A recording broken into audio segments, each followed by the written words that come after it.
وانتوا بجد مصدقين الرواية اللي بتقول ان الاسورة دي سرقتها مشرفة المتحف او اللي هي بتحافظ عليها وراحت تبيعها في الصاغة ب170,000 جنيه؟ اسورة بقالها 3000 سنة ماشي، وتاريخية وفرعونية، والناس كلها عارفة أسعار الآثار بكام وبتتباع بكام. تخرج من المتحف، والمتحف المفروض فيه كاميرات وفيه تفتيش وانت خارج، وبعدين تطلع الصاغة تتباع ب170,000 جنيه ومحدش شايف ولا واخد باله، وبعد كده تتسيح وتحط مشغولات ذهبية. وبعد ما يحصل كل الكلام ده نقول اصل احنا واحنا بنشحن على الحاجة عشان تروح مش عارفة بريطانيا ولا تروح فين عشان تتعرض في المتحف هناك، اكتشفنا ان الاسورة ايه ضايعة. ليه؟ يعني مفيش لجنة بتراجع على الحاجة وهي خارجة بالعدد، وبعد ما تخرجها بتعمل حاجة اسمها زي دفتر كده في الفحص ان الحاجه كلها كامله، وان الحاجه طلعت بالتاريخ الفلاني، يبقى في محضر فحص وايه ورجعت بالتاريخ الفلاني وطلعت الوجهه الفلانيه وبيمضي عليها الاشخاص اللي خرجوها. انتوا بجد مصدقين؟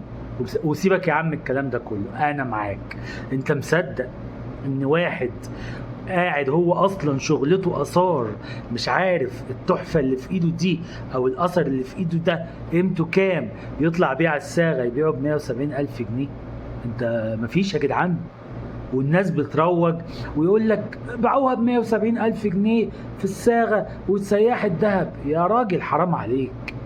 انت لو في ايدك القطعه دي، يعني بعد الشر يعني احنا مش حراميه الحمد لله، بس لو في ايدك انت تبيعها ب170,000 جنيه، دي عمرها تتباع ب170,000 جنيه؟ لا، واللي خدها راح يبيعها الواحد ب190,000 جنيه، كسب فيها 20,000 جنيه.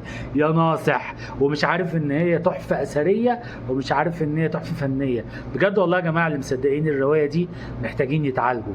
الموضوع في حاجة كبيرة، والموضوع في حاجة بتتطبخ، والموضوع فيه ناس تقيلة، الايام بقى ايه هتكشف. او خلاص بقى الناس اللي اتقبض عليهم دول راحوا كبش فدا، وخلي المصدقين مصدقين، وخلي الناس اللي بتفكر بالدماغ الايه اللي هي دماغ ايه يا عم ده هي اتباعت ب170,000 جنيه والدنيا صح وبتاع، ويخشوا يناموا ننا. تصبحوا على خير، سلام.